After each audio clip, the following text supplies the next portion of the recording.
जो व्यक्ति भी अपने आप को देश से, समाज से, पार्टी से बड़ा बनाने की कोशिश करेगा, आखिरकार उसका अंजाम जो है वो ज़िल्लत और रुसवाई के नतीजे में होगा। जो घमंड किया जा रहा था उसको ज़मीन पर लाकर उन्होंने बता दिया। यूपी के लोगों को मैं ख़ास तौर से विशेष बधाई देना चाहता हूं कि उन्होंने बड़ी समझदारी के साथ उस घमंड को तोड़ा है। देश का प्रधानमंत्री जो है वो जीत के मार्जिन के हिसाब से 160-65वें नंबर पे है। आज़ाद हिंदुस्तान की तारीख़ में एक बहुत ही नुमाया इलेक्शन समझा जाएगा कि इस बड़े ख़तरे को आवाम ने यहाँ रोका है। दोस्तों, इलेक्शन के नतीजे आ चुके हैं। आने वाले दिनों में हुकूमत बन जाएगी। ये हुकूमत कितने दिन चलेगी, नहीं चलेगी, ये तो एक अलग सवाल है। लेकिन इस बार के रिज़ल्ट ने ये साबित किया कि जो लोग मुसलमानों को पाकिस्तान भेजने की धमकी देते थे वो भी हार गए। जो मंगलसूत्र की बात करते थे उनको कम वोट मिला इस बार। जिसने मस्जिद की तरफ तीर चलाई थी उसको भी हार मिली। तो क्या यह मान लिया जाए कि इस मुल्क में नफ़रत की सियासत नहीं चलने वाली है? जो गैर मुस्लिम भाई हैं वो भी अब ये जान चुके हैं कि नहीं, नफ़रत से कुछ होने वाला नहीं है। हमें सिर्फ़ और सिर्फ विकास के नाम पे, भाईचारे के नाम पे वोट होना चाहिए। हमारे साथ इंजीनियर सलीम साहब हैं। जमात इस्लामी हिंद हिंदुस्तान की बेहतरीन मुस्लिम जमातों में से एक है, उसके वाइस प्रेसिडेंट हैं इंजीनियर सलीम साहब। इंजीनियर सलीम साहब, ये जो रिज़ल्ट आए हैं, एक तो इससे पहले जिस तरह का कैंपेन चल रहा था, नफ़रत की बातें हो रही थी, कोई सीएए की धमकी दे रहा है, कोई पाकिस्तान भेजने की धमकी दे रहा है, कोई मंदिर की तरफ तीर चला रही है लेडी। तो ये जो रिज़ल्ट आए हैं, लोग पहले डरते बहुत थे, अरे ये लोग आ गए तो क्या होगा, हम कहाँ जाएंगे, बर्बाद हो जाएंगे, रह पाएंगे नहीं रह पाएंगे। तो ऐसे लोग जो बहुत ज़्यादा मायूस थे इस रिज़ल्ट के बाद, उनको क्या कहेंगे आप? देखिए, इस इलेक्शन के जो रिज़ल्ट आए हैं उसने ये बात साबित कर दी है और आवाम ने क्लियर मैसेज दे दिया है और एक आवाम की अवेकनिंग का मैसेज इससे मिलता है कि भारत की जो आवाम है वो अब एक तरह से उसमें एक अवेकनिंग आई है, एक जागृति आई है कि उसको अपना रोल प्ले करना चाहिए। अगर कोई सियासी पार्टी उसको बहुत सारी सीटें मिल जाएं और वो इस मुल्क को एक गलत रुख पर ले जाने की कोशिश जिस तरह पिछले 10 सालों में की गई और कॉन्स्टिट्यूशन को जिस तरह अंडरमाइन किया गया, जिस तरह पार्लियामेंट में डिबेट्स किए बगैर बड़े बड़े फैसले आवाम के ख़िलाफ़ जो है वो कर लिए गए, नफ़रत को फैलाया गया, मुसलमानों को टारगेट किया गया, मस्जिद और मंदिर के मसले उछाले गए, तो आवाम ने ये साफ मैसेज दे दिया है कि ये सियासत इस मुल्क की आवाम को मंजूर नहीं है। तो इस इलेक्शन में एक तरह से आवाम ने पूरी बागडोर अपने हाथ में ली है और लगाम अपने हाथ में ली है और उन्होंने एक तरफ जो रूलिंग पार्टी थी जो 10 साल से एक ख़ास एजेंडे पर इस मुल्क को ले जा रही थी उसको भी ये मैसेज दिया है, उनको भी मेजॉरिटी से नीचे कर दिया और ये बता दिया है कि आपकी मनमानी नहीं चल सकती।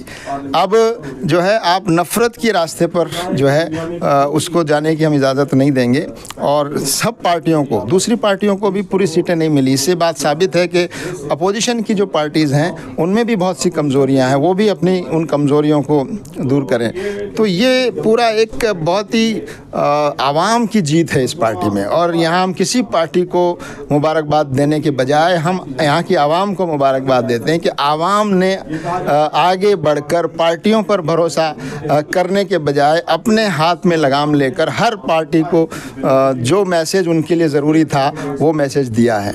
जिसको हराना ज़रूरी था उसको हराया है और जिसको जितना नंबर देना ज़रूरी था उसको उतना नंबर दिया है और एक मौका और दिया है कि ये पार्टियां जो हुकूमत बना रही हैं वो भी सोचें कि ये मुल्क जो है उस तरह के रास्ते पर उसको नहीं जाने दिया जाएगा, वो ख़ुद भी गौर करें और अपोजिशन पार्टीज़ को भी अपने जो मफादात हैं, अपने जो स्वार्थ हैं उनसे ऊपर उठकर इस मुल्क के लिए काम करने की ज़रूरत है। ये मैसेज आवाम ने दोनों पार्टीज़ को दिया है, सब पार्टीज़ को दिया है। सर, जो आदमी ख़ुद को भगवान कहने लगा था उसकी जीत का मार्जिन भी कम हो गया है।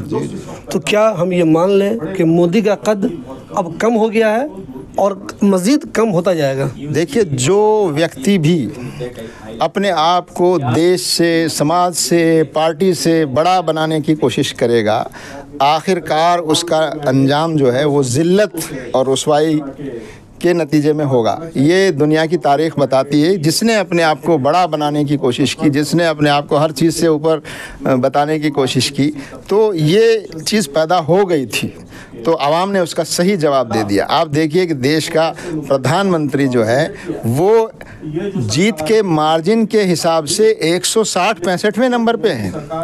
160-65 लोगों की जीत का मार्जिन उनसे ज़्यादा है। और उसमें एक आप देखिए कि 1-1.5 लाख का मार्जिन, और जिस एक व्यक्ति के नाम पर इलेक्शन लड़ा गया हो और 10 साल से एक ही व्यक्ति का नाम चलाया जा रहा हो, और वहाँ पार्टियों में भी किसी और की कोई पहचान नहीं है, एक आदमी की पहचान के नाम पर इलेक्शन लड़ा हो, तो ये साफ मैसेज है कि यहाँ की आवाम व्यक्तिवादी राजनीति जो है वो एक पर्सनैलिटी कल्ट की राजनीति को एक तरह से नकार दिया है, और घमंड को एक तरह से उन्होंने जवाब दिया है कि जो घमंड किया जा रहा था उसको ज़मीन पर लाकर उन्होंने बता दिया है कि तुम्हारा असल काम यह है कि तुम आवाम के बताए हुए एजेंडे के मुताबिक काम अगर करोगे तो दुनिया आपको फिर मौका दिया जाएगा। तो एक मौका दिया है उनको अपनी गलतियां सुधारने का और इस देश को सही रुख पर लाने का। अगर इस मौके का फ़ायदा उठाकर वो अपने रवैये में तब्दीली लाते हैं और इस मुल्क को पॉजिटिव एजेंडा पर ले जाते हैं तो एक अच्छी बात होगी, यही हम उम्मीद करते हैं। सर, आमतौर पर लोगों के जहन में एक बात थी कि यूपी के लोगों में बहुत ज़्यादा जहर घोल दिया गया है नफ़रत का, लेकिन हम देख रहे हैं कि राम मंदिर जिसके नाम पे सारा ड्रामा किया गया, राम मंदिर के आसपास की जो 5 सीटें हैं वो बीजेपी हार गई। राम मंदिर के आसपास की सीटें हार गई बीजेपी। तो क्या अभी हम मान लें कि जो हिंदू लोग हैं वो चाहते हैं ठीक है मंदिर तो हमें चाहिए, ठीक है मंदिर तुमने बना दिया, लेकिन मंदिर के नाम पे तुमको हम सियासत करने नहीं देंगे? बिल्कुल यही मैसेज दिया है, और ये समझ रहे थे कि जल्दी जल्दी में उन्होंने मंदिर का उद्घाटन करके उसको भी इलेक्शन कैंपेन का एक ज़रिया बनाया और पूरा एक उसको सरकारी इवेंट बना दिया। मंदिर बनाना सरकार का काम नहीं है और प्रधानमंत्री का कोई रोल उसमें नहीं होना चाहिए था। तो ये एक साफ मैसेज दिया है कि ये मंदिर मस्जिद की नफ़रत की सियासत जो है ये करके आप हमारे असल जो मसले हैं, असल जो हमारे इश्यूज़ हैं उनको आप दबा रहे हैं। ये बात समझ में आ गई तो मैं देश की सारी जनता को बधाई दे रहा हूँ, लेकिन यूपी के लोगों को मैं ख़ास तौर से विशेष बधाई देना चाहता हूँ कि उन्होंने बड़ी समझदारी के साथ उस घमंड को तोड़ा है और नफ़रत की राजनीति और मंदिर मस्जिद की राजनीति, लोगों को लड़ाने की जो राजनीति है उसको एक करारा जवाब यूपी के लोगों ने दिया है। इस्लामी हमेशा लोगों को बेदार करती रहती है। हमें ये मालूम है कि इस बार भी आपकी बहुत सारी जो सिस्टर ऑर्गेनाइजेशन है वो भी अंदर से लोगों को बेदार करने के लिए बहुत काम कर रही थी। आदाद शुमार कहाँ के कितने हैं, कैसे हैं, क्या है, तो ये जो कामयाबी मिली है उस पर जमात इस्लामी को लगता है कि हमारे लिए वाकई बहुत खुशी की बात है कि हमने जो मेहनत की उसमें आप कामयाब हुए कुछ हद तक। देखिए, जमात इस्लामी हिंद एक ज़िम्मेदार सिटीज़न, जमात इस्लामी हिंद के पूरे देश में जो वर्कर्स हैं, कार्यकर्ता हैं, वो एक ज़िम्मेदार सिटीज़न हैं और हमने इस मुल्क के आम लोग और जो सिटीज़न्स ने इस देश के सामने जो बड़ा ख़तरा था, पॉलिटिकल ख़तरा, उस ख़तरे का मुकाबला करने के लिए सबके साथ मिलकर जो कोशिशें हो सकती थी वो हमने की हैं। हमने कोई अलग कोशिशें करने के बजाय सबके साथ मिलकर हमने भी अपना एक रोल अदा किया है और हमें खुशी है इस बात पर कि लोगों ने जो कोशिश की है। जैसा कि मैंने पहले भी कहा कि ये इलेक्शन पार्टीज़ ने नहीं बल्कि लोगों ने लड़ा है और इस इलेक्शन में ये साबित कर दिया है कि लोगों ने अब देश की जो बागडोर है सियासत वो अपने हाथ में लगाम ले ली है। ये मैसेज इस इलेक्शन के रिज़ल्ट से जा रहा है। जो जमात इस्लामी मुसलमानों को गाइडेंस करती रहती है, बहुत से मुसलमान अब भी कंफ्यूज हैं, मायूस हैं, कर यार हुकूमत तो उनकी ही बन गई, ये तो बदमाशी करते रहेंगे, नफ़रत करते रहेंगे, हमें बार बार धमकी देते रहेंगे। तो ऐसे मुसलमान जो अब भी इस मायूसी में जी रहे हैं तो जमात इस्लामी उनको क्या पैगाम देगी? देखिए, हमने तो सिर्फ मुसलमानों को नहीं, पूरे देश के जो लोग मायूस हो गए थे उनको मायूसी से निकालने की कोशिशें की हैं और हम तो कहते हैं कि पूरा देश का एक बड़ा तबका मायूसी में जा चुका था, सिर्फ मुसलमान का एक हिस्सा नहीं। बल्कि तो हम ये समझते हैं कि इस वक्त जो आवाम ने जो एक अपनी ताकत का इजहार किया है वो एक बहुत पॉजिटिव चीज़ है और मुसलमान भी उसमें शामिल हैं। किसी को मायूस और निराश होने की ज़रूरत नहीं है। इस मुल्क ने पहले भी बड़े बड़े चैलेंजेस का मुकाबला किया है। 1975 में डिक्टेटरशिप आने वाली थी, पूरे मुल्क ने खड़े होकर उसको रोका है। तो और इस ख़तरे को भी, जो ख़तरा बहुत ज़्यादा हो गया था, इस ख़तरे को भी रोका है। ये भी हिंदुस्तान की, आज़ाद हिंदुस्तान की तारीख़ में एक बहुत ही नुमाया इलेक्शन समझा जाएगा कि इस बड़े ख़तरे को आवाम ने यहाँ रोका है। तो निराशा और मायूसी की किसी के लिए भी कोई वजह नहीं है। जो हालात हैं पहले से बेहतर हुए हैं, इसको और बेहतर करने की ज़रूरत है।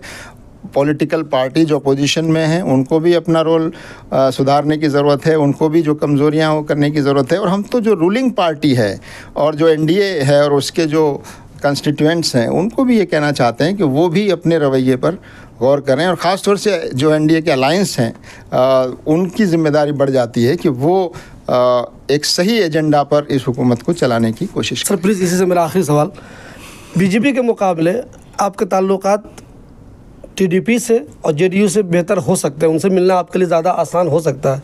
तो अगर इस हुकूमत ने कुछ गलत फ़ैसला लिया मुसलमानों के ताल्लुक़ से या सेकुलरिज़म के ताल्लुक़ से या ऐसे लोगों के ख़िलाफ़ जो सेकुलरिज़म को पसंद करते हैं, तो क्या जमात इस्लामी इन पार्टियों से, जो 2 पार्टियाँ हैं, उनसे मिलने की कोशिश करेगी कि अरे भाई ये लोग क्या कर रहे हैं, फिर उसी राह पे जा रहे हैं, इनसे मिलने की कोशिश करके इनको बताने की कोशिश करेंगे आप अगर कोई गलत फ़ैसला हुकूमत ने लिया तो?